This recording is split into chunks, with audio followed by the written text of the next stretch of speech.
Autiste mieux que pote lambda, partie 8. C'est la période des résultats pour le semestre 1, le secrétariat avait affiché les résultats sur les murs devant notre bâtiment.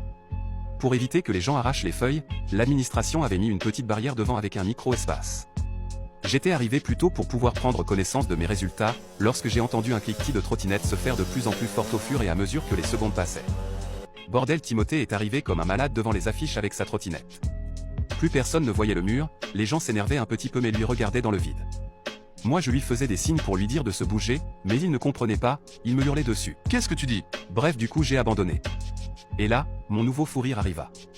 En fait, il y avait une meuf de notre TD qui n'arrêtait pas de crier sur Timothée en lui demandant de se pousser, logique.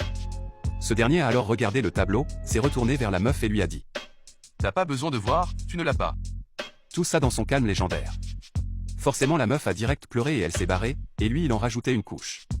Pourquoi tu pleures? Ce n'est pas ma faute si tu ne l'as pas, je n'y suis pour rien moi, je n'aime pas voir les gens pleurer.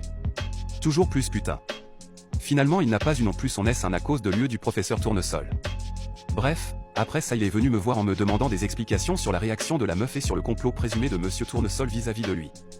Avant qu'on se quitte hier soir il m'a dit qu'il allait mener sa petite enquête. Et devinez quoi, bordel, le lendemain, donc aujourd'hui, il est venu avec un pull bleu ciel à la place de son blazer habituel.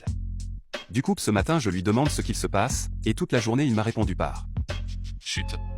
Je sais pas comment ça va se terminer cette histoire, bordel.